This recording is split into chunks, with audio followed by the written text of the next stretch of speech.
Ladies and gentlemen, welcome to the Deepak Nitrite Limited Q4 and FY25 earnings call hosted by IIFL Capital Limited.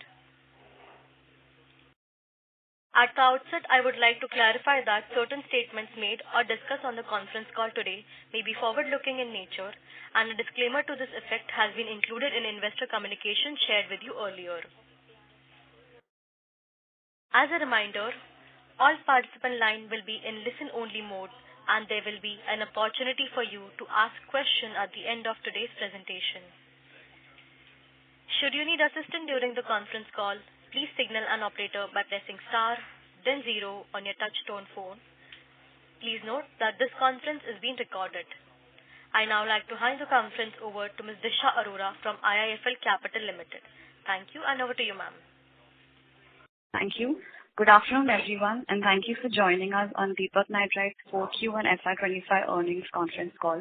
Today we have with us Mr. Maulik Mehta, Executive Director and CEO, Mr. Sanjay Upadhyay, Director of Finance and Group CFO, and Mr. Somsekhar Nanda, CFO of Deepak Nitrite Limited. We will begin the call with opening remarks from the management team, followed by an interactive Q&A session. To begin, Mr. Maulik will share his views on the operating performance and the growth plans of the company, followed by Mr. Sanjay Upadhyay, who shall take us through the financial and segmental performance. The result documents have been shared with you earlier and also have been posted on the company's website. I now invite Mr. Mehta to share his opening comments. Thank you, and over to you, sir. Good afternoon, everybody, and welcome to Deepak Nitrite's Q4 and FY25 earnings conference call. Earnings documents were shared with you earlier, and I trust you've had a chance to review them. FY25 was a challenging year for the entire chemical industry, marked by significant external headwinds, a global slowdown in demand amplified by geopolitical tensions and macroeconomic uncertainties, and a wait-and-watch mode in the face of tariff ambiguity has meant that supply couldn't be fully absorbed, placing pressure on prices of chemical intermediates. Additionally, intense price competition, particularly from Chinese producers who have been aggressively placing supplies, exerted further margin pressure for Indian manufacturers. Amongst these headwinds, domestic demand served as a vital cushion, showing early signs of stabilization and recovery in almost the entire range of industry applications. This resilience was supported by our continuous focus on cost optimization, digital transformation, and an endeavor to capture niche demand through product variants and new offerings. Given this operating framework, we've reported a resilient performance in FY25, where we focused on further strengthening our business model through key initiatives aimed at improving both productivity as well as profitability. Record production volumes were achieved in several products through process optimization initiatives, debottlenecking efforts, and capacity augmentation, all of which are served to enhance operational efficiency. Cost optimization has been achieved by process recalibration. Simultaneously, we expanded our product portfolio and secured long-term contracts, positioning ourselves for consistent and sustainable growth. As we look ahead to FY26 with several projects commissioning on the horizon, we're confident in our ability to deliver an improved growth and profitability scenario. We have also started gaining benefits from renewable hybrid power arrangements, which will encompass almost 60% of our total consumption by the end of next year. For the fiscal year ended March 31st, 2025, Deepak Nitrite reported a total income of 8,366 crores, growing 8% over the previous year. This growth has been achieved in the face of significant headwinds, and our teams have expended considerable effort to debottleneck facilities, augment capacity, and develop new products and variants, as well as seeking out additional customers and non-core markets in order to achieve the growth. As you're all aware, product pricing remained subdued for most of the fiscal year. In this context, we've delivered a consolidated EBITDA of 1,176 crores, almost at last year's level, despite these challenging environments. Here too, I would like to commend our team for undertaking these optimization measures process recalibration, and delivering increased production volumes of key products. We reported a profit before tax of 953 crores for the year and a profit after tax of 697 crores. While top-line growth was driven by volume, which helped offset the impact of lower realization, profitability was affected by several factors. These included elevated input costs, overall slowdown in certain segments like the agrochemical industry, and some customer-specific challenges. We are confident that we will be able to transition towards a normalized level of profitability during the financial year. Following a subdued Q3, we indicated an expected improvement in Q4. Our Q4 performance highlights include a total income, this is, by the way, for Deepak Nitrite standalone AI business, a total income of, this is the entirety. A total income of 2,202 crores, marking a 14% sequential increase and a 3% rise on year-on-year basis. EBITDA increased to 339 crores, a 79% increase on a sequential basis and a 6% increase on a year-on-year basis. PBT more than doubled on a sequential quarter basis to 279 crores, an increase of 106%. PAT of 202 crores is also a 106% increase on a quarter-on-quarter basis. In Q4, we achieved record production and sales levels across several key products. This was driven by capacity augmentation, debottlenecking of select facilities, and process optimization initiatives. These contributed to strong volume growth. For the quarter, domestic sales accounted for 82% of revenue and exports contributed 18%. Well, now for the segmental performance. Advanced intermediates in the quarter recorded revenues of 654 crores, reflecting a 19% sequential increase. For the full year, the segment reported a revenue of 2,527 crores, representing a 7% year-on-year decline. The quarter-on-quarter recovery was driven by strong performance across multiple product segments, which effectively met evolving customer requirements. While demand for dyes and pigments has improved from Q3 end, pricing pressure persisted. We're actively addressing these challenges through targeted initiatives aimed at improving competitiveness and margins. As previously indicated, agrochemical demand continues to be subdued, a trend that we expect to persist for the next couple of quarters. Nevertheless, we remain focused on prioritizing the production of high-demand products and strategically expanding into non-core markets that demonstrate consistent or growing demand. Our strategic roadmap also includes a downstream move in certain applications with marginal investments along with industry-leading ESG targets. Looking ahead, we are expanding our portfolio with new product offerings and variants supported by new customer acquisitions, which we believe will drive a revival in growth for the segment. The new products will also serve customers in the pharma and personal care segments, as well as high-impact industrial solvents and energy applications. Phenolics. In Q4FY25, the Phenolics segment reported revenues of 1,532 crores, reflecting a 12% quarter-on-quarter and 5% year-on-year growth. For the full year, revenues increased by 16%, reaching 5,805 crores. This growth was underpinned by the debottlenecking and capacity augmentation initiatives, which enabled us to set new benchmarks in the production and sale of key products. While the market absorbed the increased production volumes, a temporary rise in imports which started in Q3 impacted product pricing while we had taken an annual shutdown. Looking ahead, we anticipate an improvement in market conditions, coupled with softening input costs and supported by enhanced operational efficiency. As far as project updates and the future outlook is concerned, while some of our projects experienced delays, these spillovers from FY25 have created a robust and exciting project pipeline for FY26. By the second quarter, we anticipate a commissioning of our state-of-the-art R&D center at Savli, Vadodara. This involves over 100 crores of capex. This facility will give a better structure and impetus to our R&D program while significantly enhancing our innovation capabilities. We have already commissioned a facility which is focused on compounding, which will go into applications which are multiple in nature, from electric switches and EVs all the way to medical devices. And this compounding facility will dovetail very nicely once we have our polycarbonate resin manufacturing set up.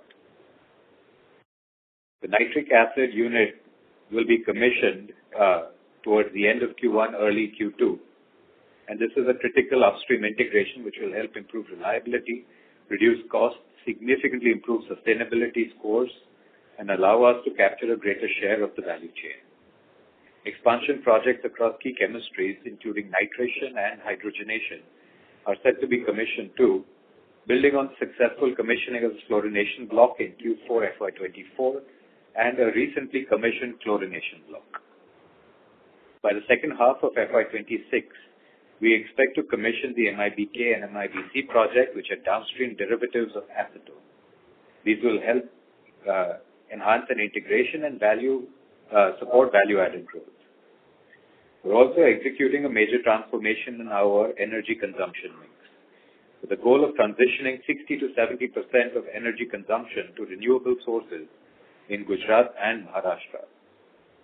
This shift is projected to result in a 60% reduction in carbon emissions, aligning with our broader sustainability goal. To address challenges relating to intermittency, reliability, and infrastructure integration, we're targeting an optimal blend of renewable energy sources. This helps bring in sustainability in operations, apart from yielding significant reduction in total cost. As a legacy, the company has been rewarding shareholders by way of handsome dividends. And so has it this year. Mr. Upadhyay will take you through the details of the dividend process by the board of directors. As far as strategic outlook is concerned, this is probably the first time and maybe the last time, I hope, that we're not going to give a sharp guidance about the next quarter, this quarter and the next quarter, owing to geopolitical uncertainties. But we continue to remain confident about an optimistic growth in our full year projections. Now, what started out as an investment thesis and an aspiration has now become a well-accepted industry byword. Make in India, make for the world, as most companies embrace the concept of nearshoring. Deepak is entering a transformative phase, marked by the commissioning of fully integrated facilities that will significantly enhance operational resilience and profitability. In an increasingly volatile global environment, our strategy of backward and forward integration ensures that we can better serve end consumers while enabling our commodity and specialty businesses to support each other. This year represents a renewed commitment to building a new Deepak, with project execution gaining momentum, technology is being finalized, and promising partnerships emerging in the field of material sciences. Our growth roadmap includes the development of upstream products like nitric acid, as well as downstream derivatives like MIBK, MIBC, which are set to become operational in the coming quarters. A major highlight is that the Deepak Chemtech board approved an investment of 3,500 crores for new capacities in phenol, acetone, and IPA, which will be integrated into the production of polycarbonate resin. Combined with the earlier 5,000 crore approval, the total investment in the PC resin project, starting from phenol and acetone, now stands at approximately 8,500 crores. Once commissioned, Deepak will become one of the world's largest single-location producers of phenol and acetone, with over half of this capacity set to be converted into higher-value derivatives like bisphenols and polycarbonate resin. In conclusion, FY25, and particularly the strong recovery in Q4, exemplifies Deepak's operational resilience and the strength of its strategic initiatives. Despite ongoing global volatility and pricing pressures, We achieved volume growth, strengthened our market footprint, and advanced critical integration projects. Thank you for your continued support and trust. We look forward on building on the strong foundation in the coming years. And I'd now like to hand over the call to Mr. Sanjay Upadhyay. Thank you, Maulik. Good afternoon, everyone, and thank you for joining us today on Deepak Nitrite's earnings call. I will now take you through the key highlights of the financial results for the fourth quarter and full year ended March 25. In FY25, we recorded a considered revenue of 8,366 crores, reflecting an 8% growth over 7,758 crores in FY24. EBITDA stood at 1,176 crores, marginally lower than 1,199 crores in previous year, with EBITDA margin at 14%. PBT was 953 crores and PAT came at 697 crores. You all are aware that we have a strong history of proposing and distributing dividends. In order to carry that vision out of our management this year, also the board has maintained dividend of 375 crores, amounting to 7.5 rupees per share. We hope this offers an opportunity to be rejoiced by the shareholders who have placed immense trust in us. We are thankful to the shareholders and believe their unwavering trust in us and shall take us to the greater heights. After a relatively muted Q3, we closed the year well, delivering 14% quarter-on-quarter revenue growth, led by recovery in advanced intermediate segment. As Maulik highlighted, we witnessed encouraging demand revival across several key products in the portfolio. In the phenolics segment, we achieved higher volumes across all product lines. However, the pricing environment and crack remained soft due to increased imports as well as the higher raw material prices.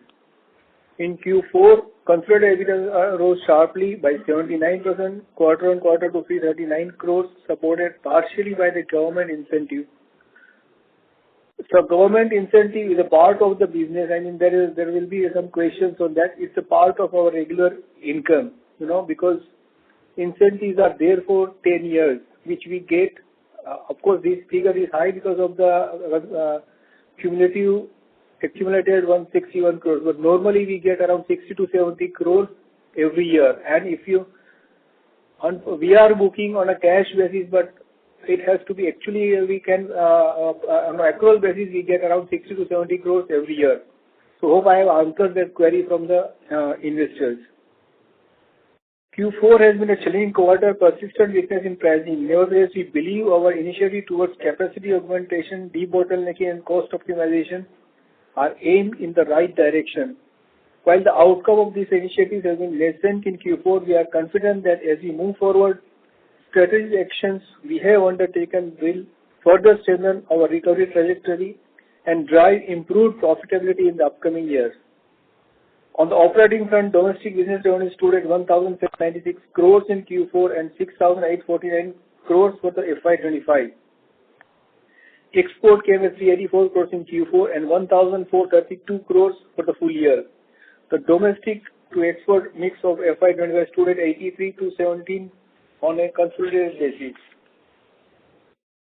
Moving to now segmental performance in the advanced intermediate segment, revenue increased by 19% quarter-on-quarter to 654 crores in Q4 FY25 from 552 crores in Q3. With EBIT at 45 crores and margin at 7% for the full year, revenue stood at 2,527 crores with EBIT of 176 crores, reflecting 7% margin. Deepak Phenolics posted a stable performance with Q4 FY25 revenue rising 12% sequentially to 1,532 crores from 1,366 crores. EBIT came in at 239 crores with a margin of 16%. For FY25, revenue grew at 16% to 5,805 crores and EBIT stood at 783 crores, translating to a margin of 13%. On the balance sheet front, the company continues to demonstrate financial strength with consolidated net worth of 5,425 crores and standalone net worth of 3,126 crores. We enjoy a well-fortified position to undertake a planned upstream and downstream expansion, which has been covered by Maulik in his remarks. We are making notable progress with our growth initiatives. Backed by a strong R&D foundation, we are developing different products to enhance our specialty chemicals portfolio. This new capacity will improve self-reliance in critical raw materials and support margin expansion as they become fully operational. Our new R&D center near Vadodara, with an investment of little more than 100 crores, is set to be commissioned shortly, and this will reinforce our innovation-led growth strategy. In conclusion, while the past year presented external challenges and will continue to face external challenges current year also, our outlook remains strong and positive, with a solid pipeline of projects set to be commissioned during the year, though the numbers will be it will not be annualized number because most of the projects are getting commissioned in the phase, let's say Q1, Q2, Q3, Q4. But we are looking at a very bright next year with this whole projects getting commissioned next year. Deepak Group is well positioned to deliver sustainable growth and long-term value for all stockholders. With that, I would now request moderator to open the forum for question answer. Thank you very much. We will now begin the question and answer session. Anyone who wishes to ask a question may press star and 1 on their touch-tone telephone. If you wish to remove yourself from the question queue, you may press star and 2. Participants are requested to use handset while asking a question. Ladies and gentlemen, we'll wait for a moment while the question queue assembles.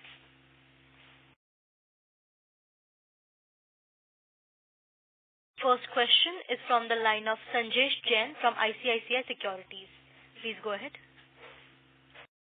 Yeah, good afternoon, sir. Thanks for taking my question. First, I want a clarification. Maulik bhai, you said in an opening remark that we are looking at few downstream product in agrochemical, moving up in the value chain. Second, you spoke about the new product which will have application in agro and pharma, and probably another for industrial solvent and energy. Can you give us the little bit more color on this product and what is the capex we are looking at expansion of these products? Okay. So first of all, thank you for the question. These products will not really have any meaningful capex, maybe other than some balancing equipment or something. And most of these will be utilizing assets that we already have in campaigns. So while we have a base load and a foundation of some intermediates that we make, we've partnered with certain downstream customers where we would run these products as a value add in certain campaigns. I think every month there will be a campaign. It will swing between the base load of products and the higher value accretive products. Now, when we go downstream in agrochemical intermediates, here also the focus is to do it in a very strategic manner because traditionally we have always focused on making intermediates and not really technicals. So when we're doing that along with strategic partners. And as far as what I mentioned about, the personal care, this again is going to be it is going to be an asset valorization, but B, it is also going to fundamentally add a brand new chemistry to our product portfolio. Just for the record, this chemistry is one that's called Fiddlecraft. Can you come again? What chemistry is it? It's called Fiddlecraft. Fiddlecraft. Sorry, these are German names. I think that's two scientists who created this chemistry many years ago. But it has a broad range of applications. And over a period of time, it will actually also feed into the polycarbonate resin as a major application. But right now, the priority focus will be into personal care and pharma. Very clear. That means because we were running very efficiently a plant, this means we will have more value from the same plant rather than more volume. Is that will be a fair statement? So while that answer is yes, we have a mixture of high efficiency, continuous operations plants. For example, the phenol plant, for example, the sodium nitrite or the nitrotoluene plants. But we also have a very broad range of batch plants, which are very well instrumented and able to have a very large number of chemistries that we're able to use in those assets. So these are assets which will be used to make these higher value, relatively smaller volume products. And some of them will include assets such as our fluorination block. Some of them will include assets which we would otherwise have used for some other chemistries. So the high efficiency single product plants will continue to run in that manner in order to gain the base load of efficiency. And the other assets which are batch will be used to generate higher value, smaller volume, margin accretive products. Very clear, very clear. Now, shifting there to the standalone business this quarter, I think we had a good run on the agrochemicals sequentially. But if I look at incremental gross profit to an incremental revenue, that's only 37%.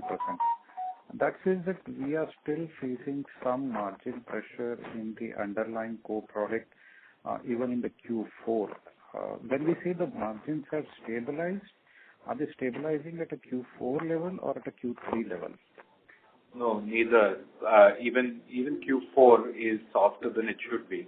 But I'm not going to give any opinion about what Q1 and Q2 will be because, literally on a daily basis, there are, news that come out that completely shatter your perception of what would be a normalized situation.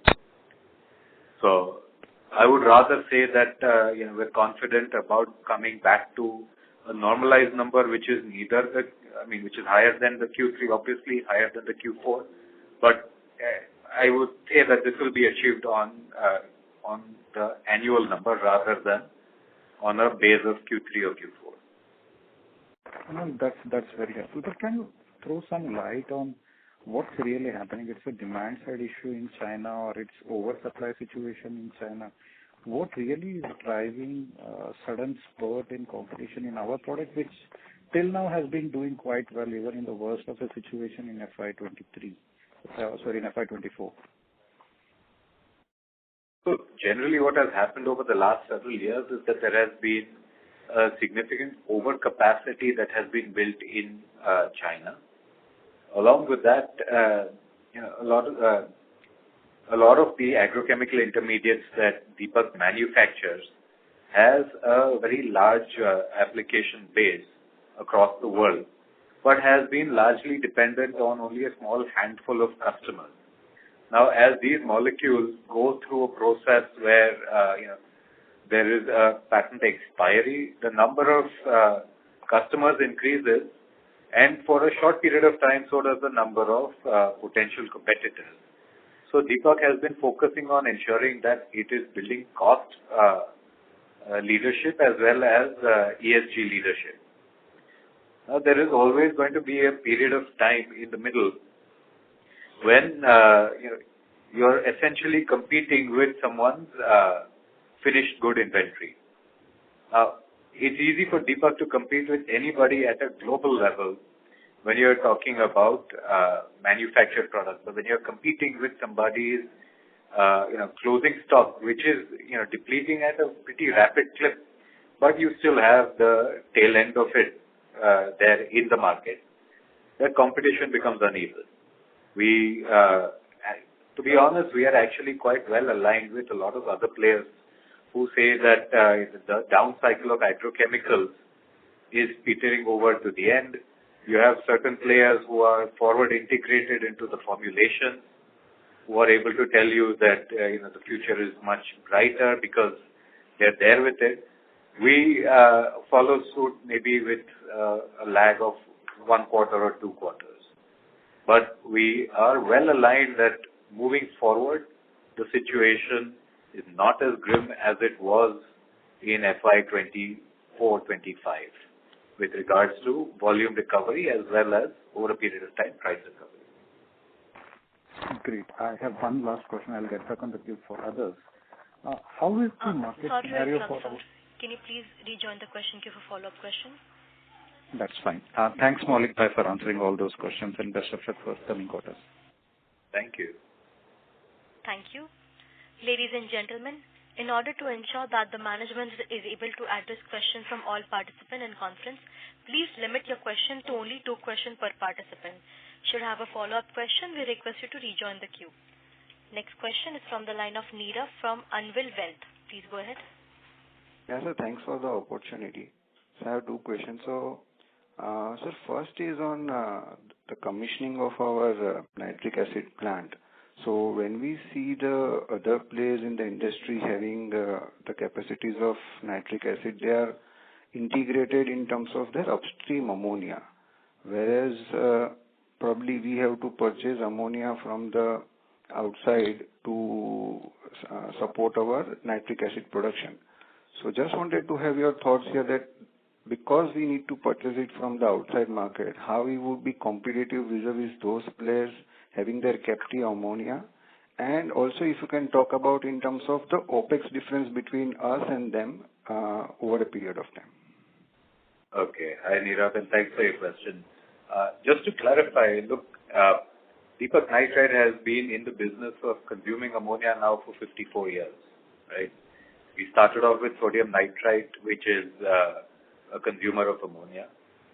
So our ammonia purchasing pipeline, both from domestic as well as international sources, is relatively robust, and it can be made more robust with some marginal investment here and there.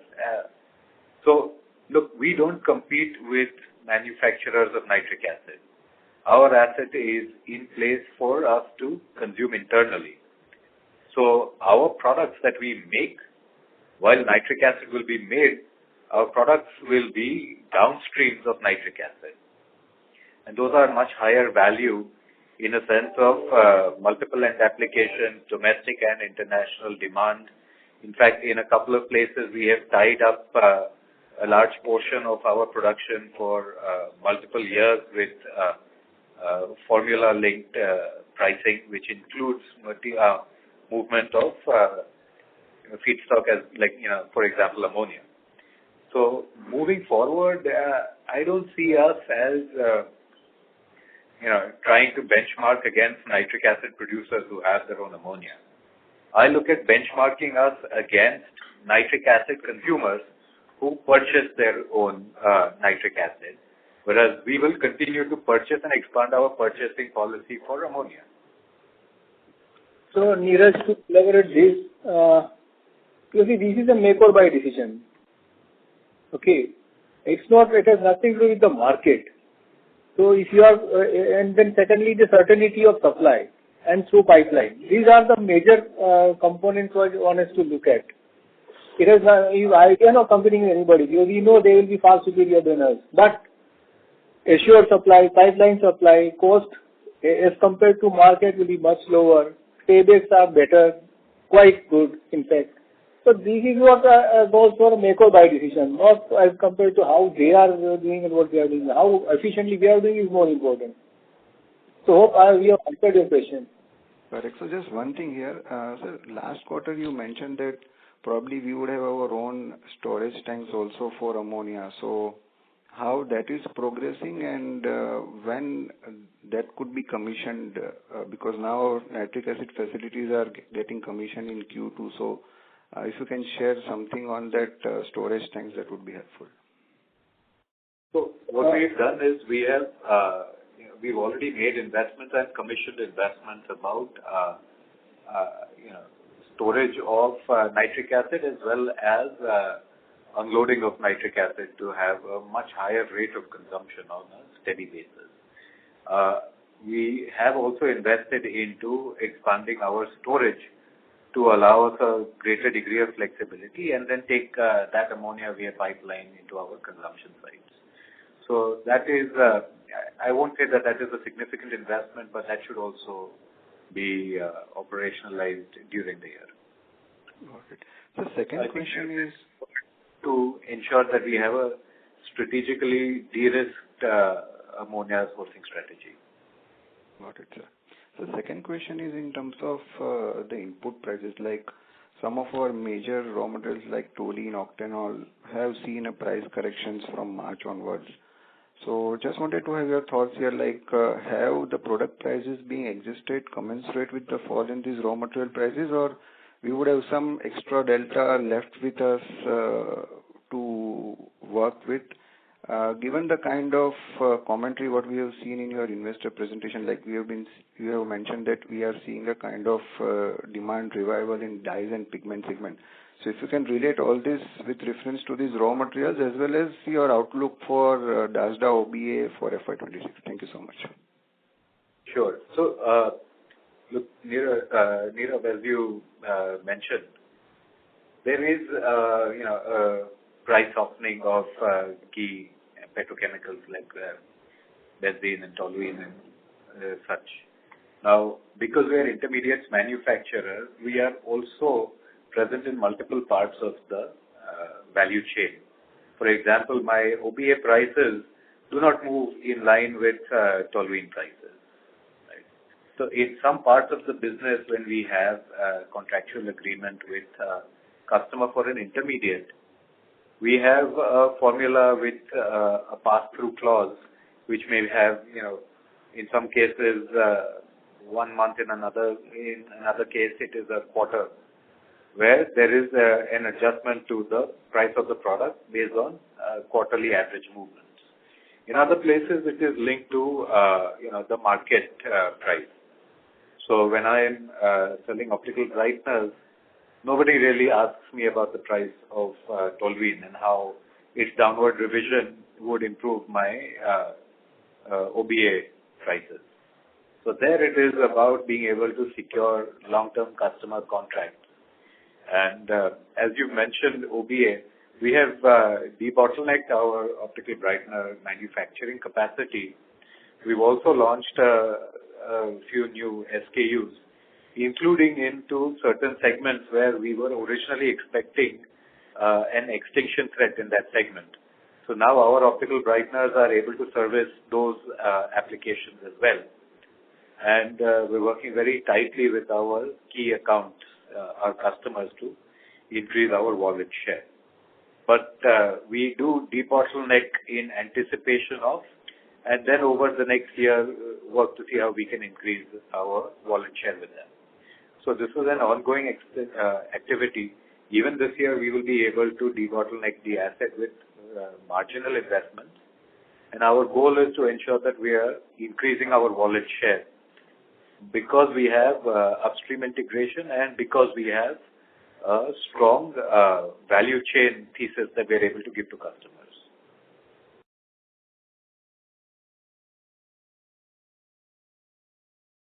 Thank you. Next question is from the line of Ankur from Axis Mutual Fund. Please go ahead. Hi sir, Ankur from Axis Capital. Thanks for the opportunity.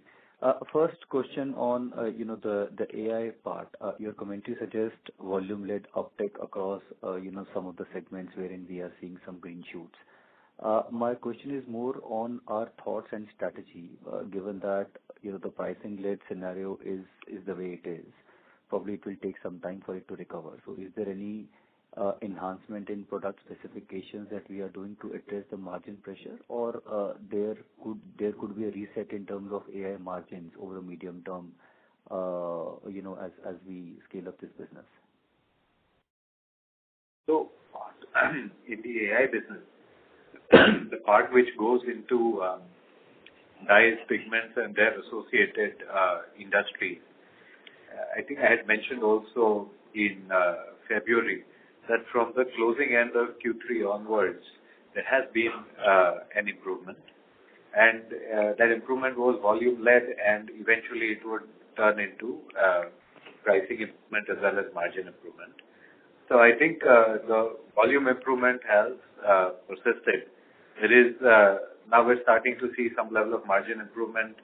Again, all of this is significantly influenced by geopolitics. So I am cautiously optimistic, but we are seeing along the lines of what we had mentioned in February.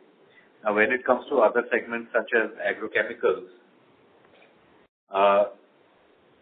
for us, in a certain group of products which go into agrochemicals, we are seeing price as well as a a margin as well as a volume improvement, but not in others.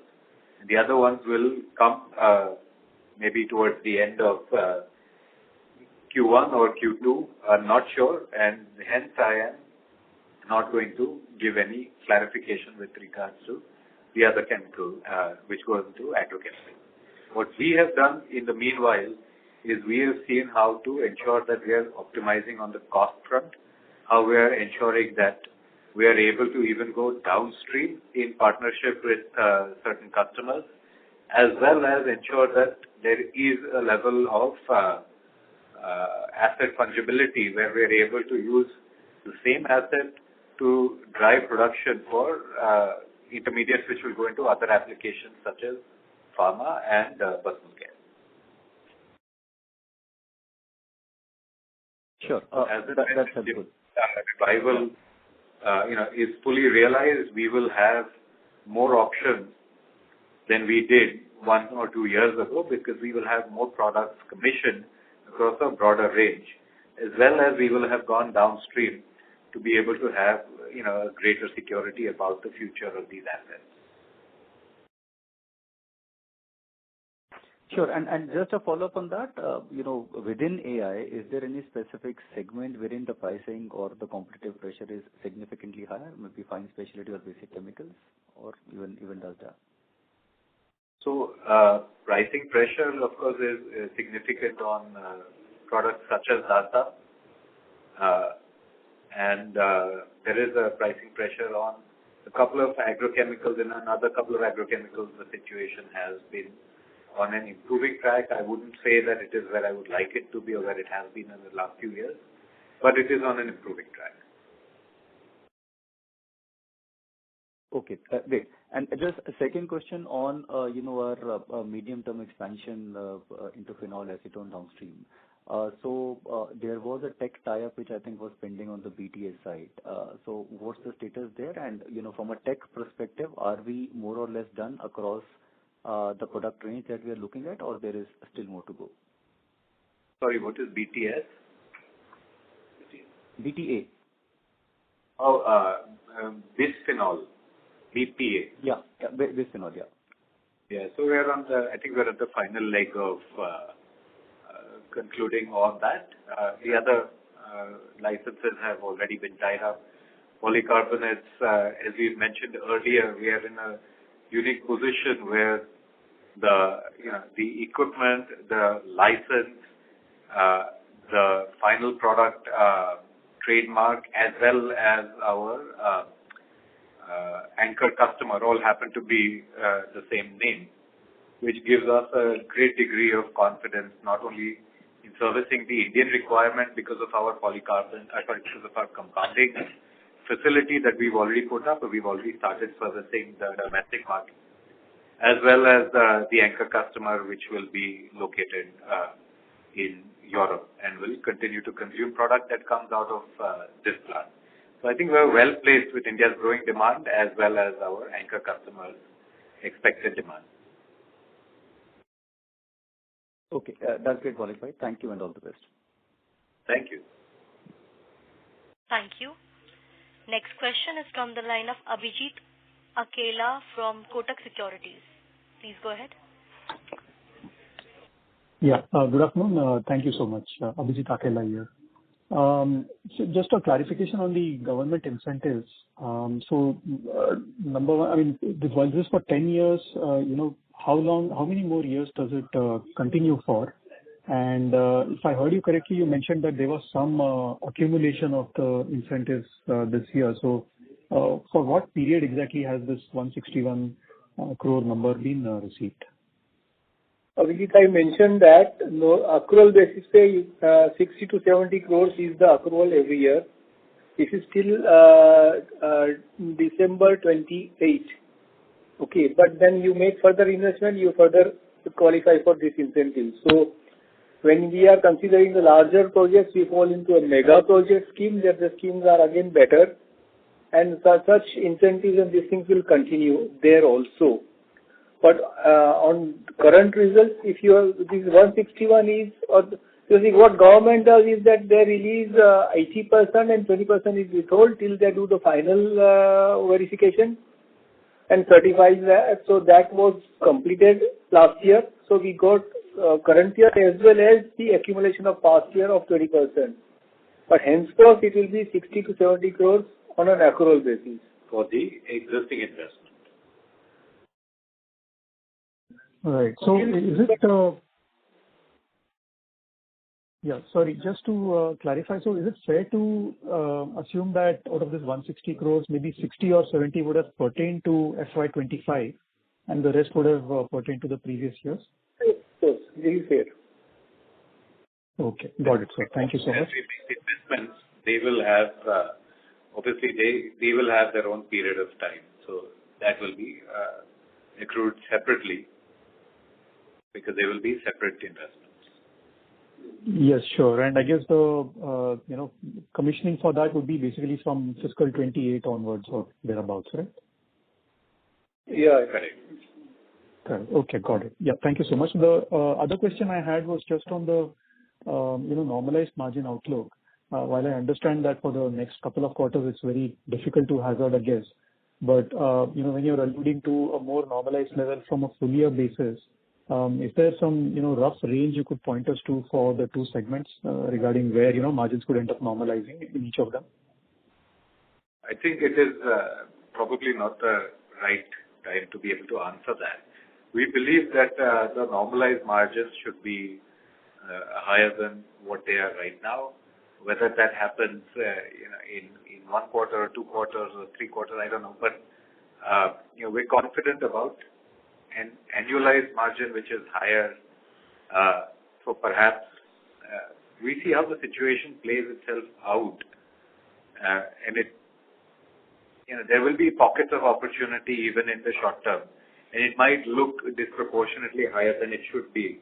So I'll just hasten to say that it doesn't mean that, Q1 and Q2 will be low and Q3 and Q4 will be high. So we are positioned in a place where we are able to take opportunities. And those opportunities may be short or medium term in nature. They may be long term in nature. So we will remain agile and we will always ensure that we are giving a high degree of transparency to investors. Okay, understood. Thank you so much, sir, and wish you all the best. Thank you. Thank you. Next question is from the line of Vivek Rajmani from Morgan Stanley. Please go ahead.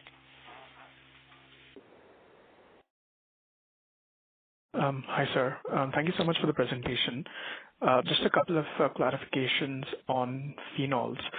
I know last quarter was a difficult one because you'd mentioned the perfect storm.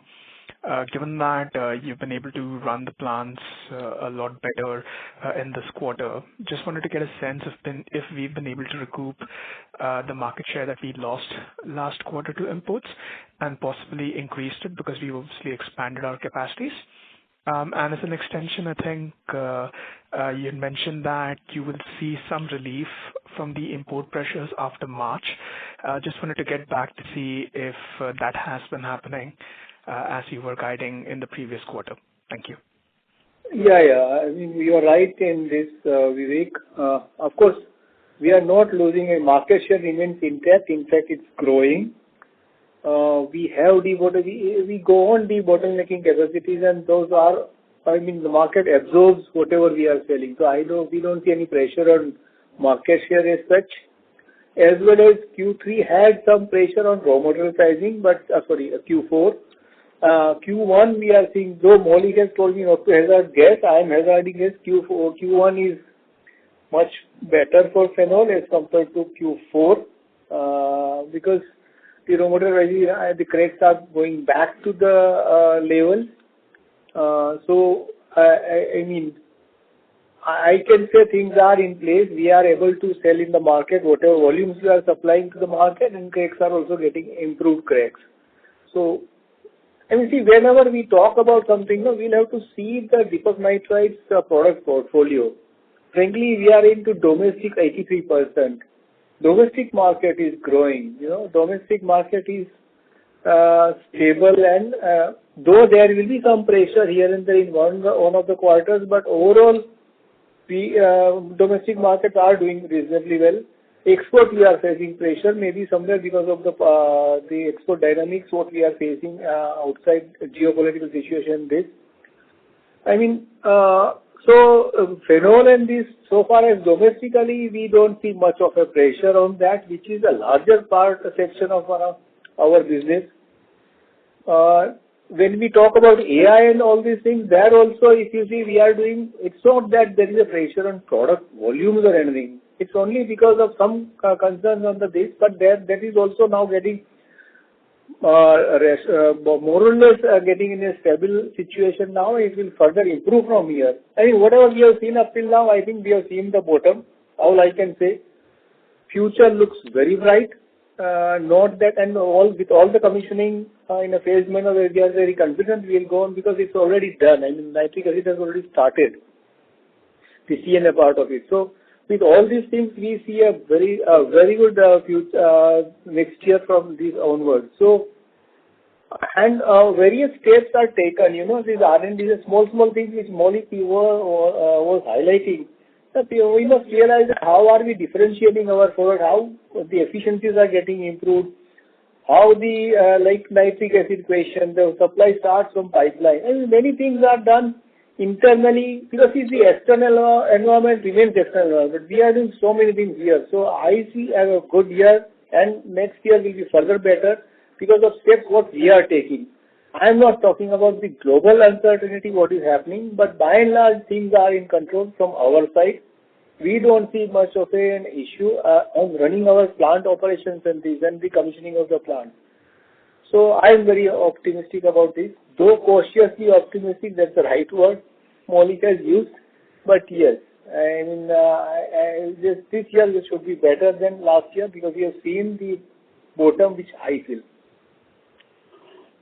No, I totally agree. One thing that we have learned from last year is that maybe we need to have a much sharper messaging about when we do our regular shutdowns for cleaning and maintenance.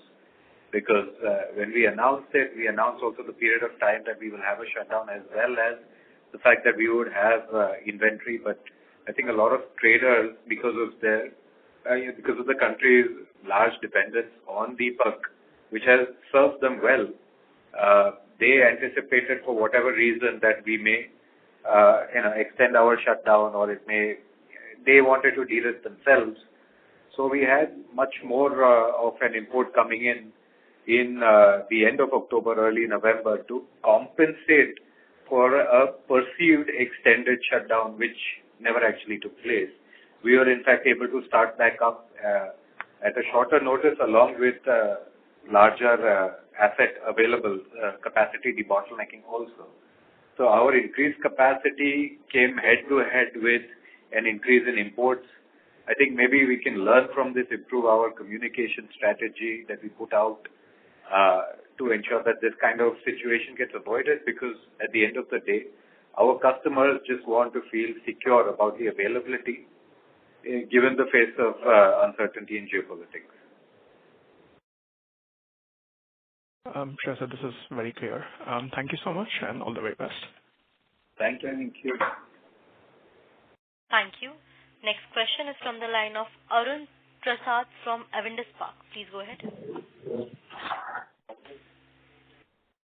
Thanks for the opportunity and good afternoon, everyone. So first, Maulik, just coming back to the technology part on our phenol polycarbonate integrated project. You said this phenol is in the final stages, but have you finalized for the new phenol acetone complex? Is it the technology licenses finalized, or we are just continuing with the existing one that we have?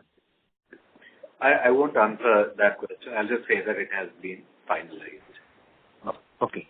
All right. And also you said that from the polycarbonate project, the anchor customers' expected demand is very healthy. So can you indicate what percentage of our overall polycarbonate capacity this expected demand would be, the anchor demand would be? I'm so sorry. I know I'm saying this a second time to the same gentleman. I won't answer that question as well. Frankly, that is part of the discussion that we are having, and if I answer that question, I'm giving away any leverage. So we are in conversations, and what we are telling strategic partners is that once we have commissioned, their interest in working with us is well noted, and we are happy to be their partner of choice because we're able to service them with the technologically trademarked products. If they can help us debottleneck fast and further expand capacity quickly, then we will be able to service them faster. So leave us with that little bit of leverage for negotiation, but rest assured that our first priority is to ensure that anchor customers as well as the domestic market are both well served. Okay, all right. So that's fine. On the compounding facility you spoke about, when do we get to see some kind of a revenue traction from this facility? Is it this year, next year? What stage we are in terms of, I know you mentioned that you have sent a feelers to the customers, but are we in a stage where we can confidently go and sell and book revenue in this? And what is our aspiration in the next 2-3 quarters or in the medium term? No, so this is, just think of this as an R&D center. Now, it is able to make, in terms of the total throughput, much larger than what you would expect very often in an R&D center, sometimes even larger than a standalone plant. But it is still to be considered as an R&D center. We have generated revenues already in the last year. We will extend that this year. But these are all to be considered as, in a chemical, what you would look at is a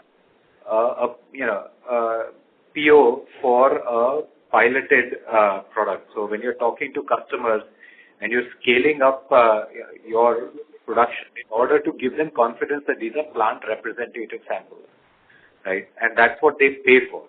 When you send them a lab sample, they don't pay for that. But when you send them a pilot sample, a larger volume, multiple SKUs, that they do pay for. But still, these would be considered, I would consider them as R&D projects to build customer confidence.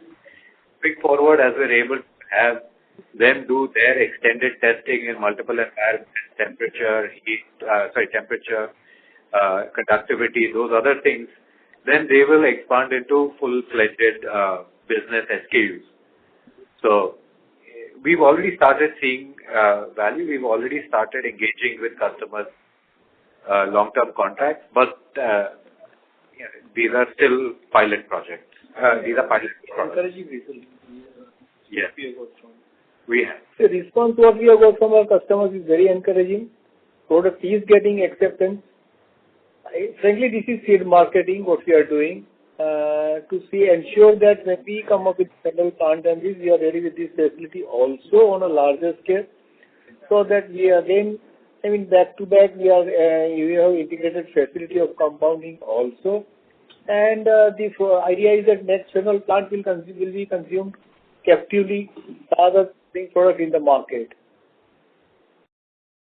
And this is a change for our strategy, because the traditional thing that Deepak would do would just be to manufacture the resin and sell the resin. Now, while we will do that, we will also ensure that we are selling compounds which are made using that resin and other smaller raw materials, which have a significantly higher price as well as margin, but have a significant approval cycle. So we are starting that approval cycle earlier, before the PC plant comes up, so that we can then reduce the amount of resin that we sell in the market and increase the amount of compound that we sell. Typically, what is the approval cycle in months? Is it 24 months, 36 months? For some products, it can go from 6 months to other products, things like medical devices and all that, it can go to even 36 months. There's obviously much higher value, and because of that, there is a very strict regulation and control. So we've been working with potential customers in multiple segments, including EVs, including switches, including furniture, as well as medical devices. So what I understand is some of these approvals needs to also come from the customer's customer. Is it the right way to think? Because 36 months is too long. No, it is not as long as. You see, we look at it from a different perspective. 36 months for something which is going to be around helping people in difficult situations where things cannot be repaired easily, and these will last with the consumer for decades. 36 months is a fair thing, and the government, India as well as science, they've been very supportive. So I would not put too much worry into the fact that something takes 36 months. It takes it because it will be there as consistent business for decades. Okay, understood. Finally, one question on our capital working. Sorry to interrupt, sir. Can you please move to the question queue for follow-up? Sure. Thank you. Thank you. Next question is from the line of Kumar Somaya from Ambit Capital. Please go ahead. Hi, sir. Good afternoon. So just a couple of questions on the compounding facility. Is it the same capacity that we had indicated earlier, or has there been any change of plan?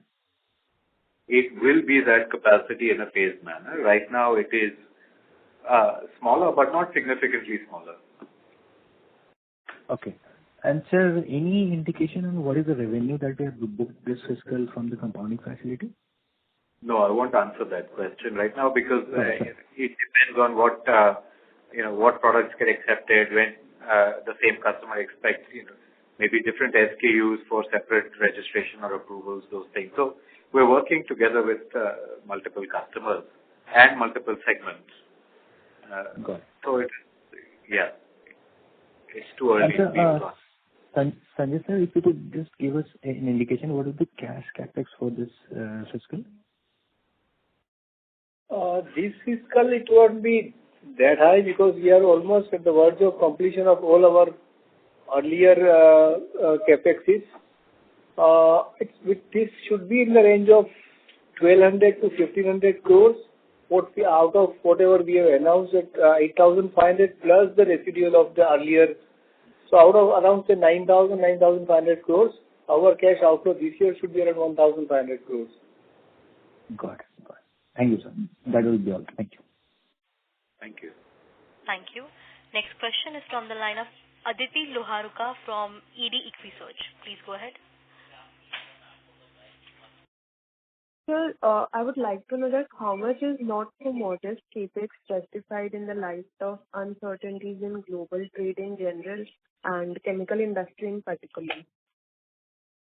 Sorry, I didn't understand the question. Could you repeat it, please? A little louder, please. Yeah, how much is not so modest capex justified in light of uncertainties in global trade in general and chemical industry in particular? This capex justification, are you asking? Yes, sir. What I mentioned just now? No, in general. See, the point is, I don't know if you are asking about the capex, the approvals what we have got from the board about 8,500 capex. These are all well thought of strategy and well integrated business strategies, going backward, going forward, like compounding, like nitric acid, like polycarbonate.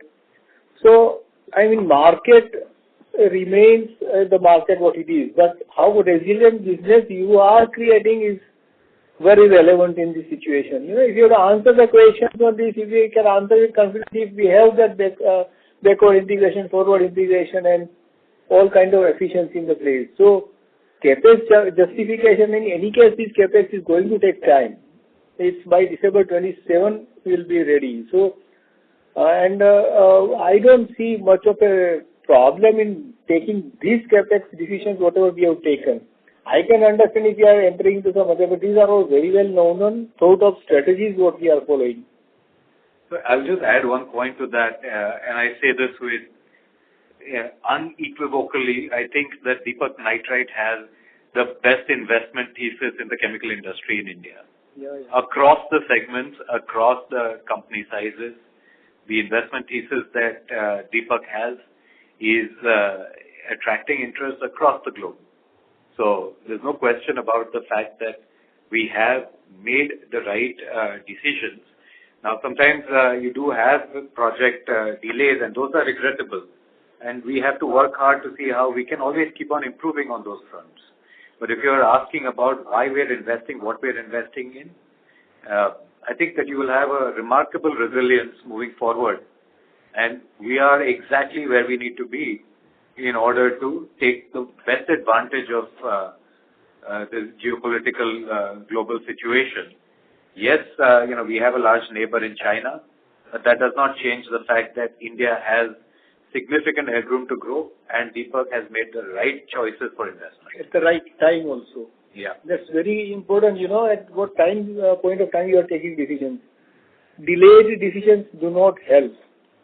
If you have a strategy, then I think we are at the right time we have taken decision and the right execution philosophy we are following.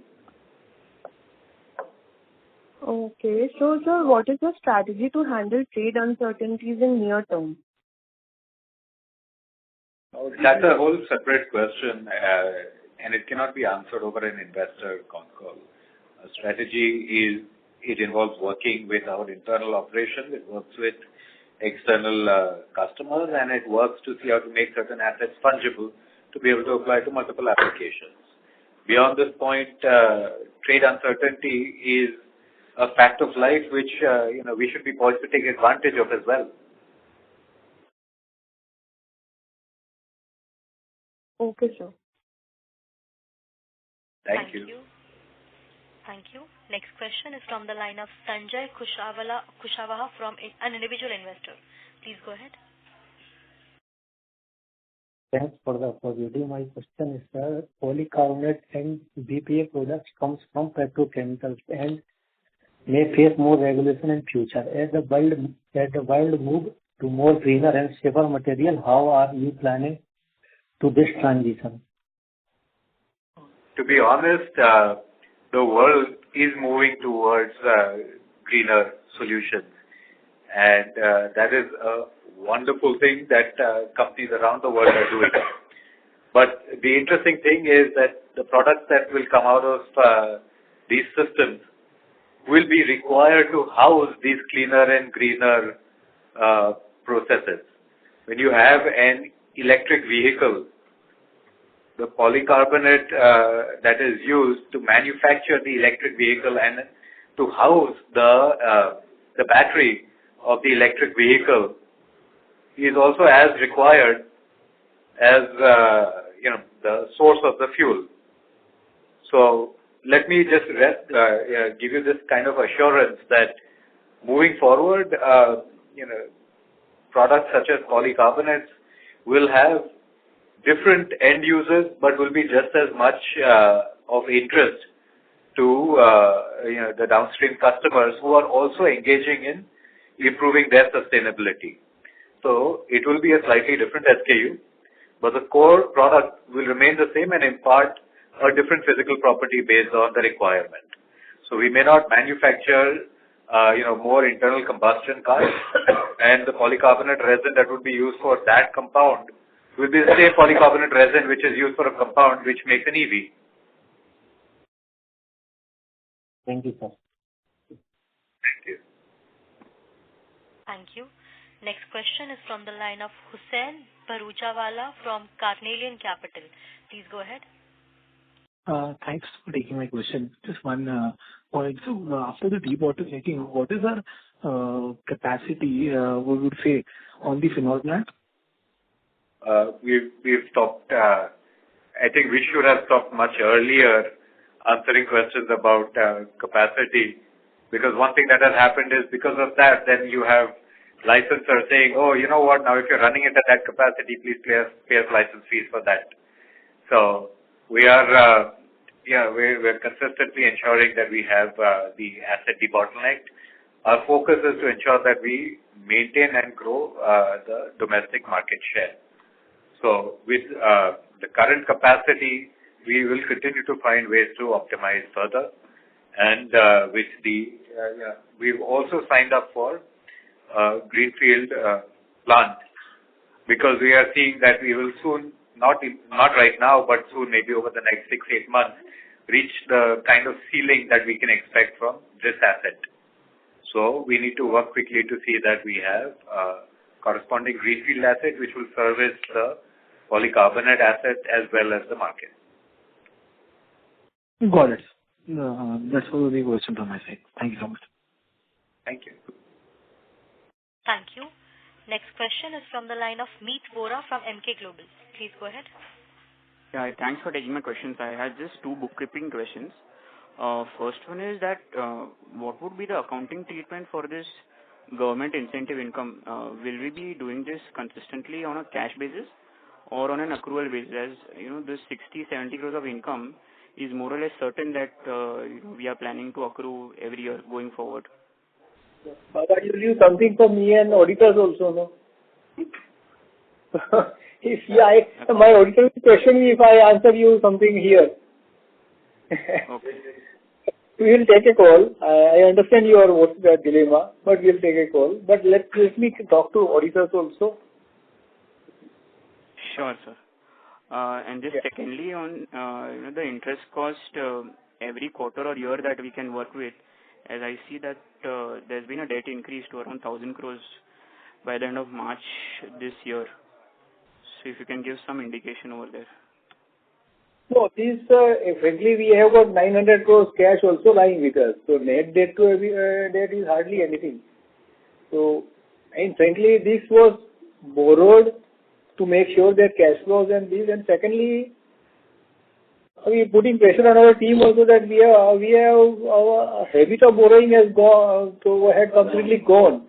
So negotiating skill hai ki nahi? Are we getting the best rate? Are we getting the best opportunity? The 14 years payback, the term loan, and those things are tested here. In a smaller way, I can pay back this loan today also. I mean, there is hardly anything on the debt front.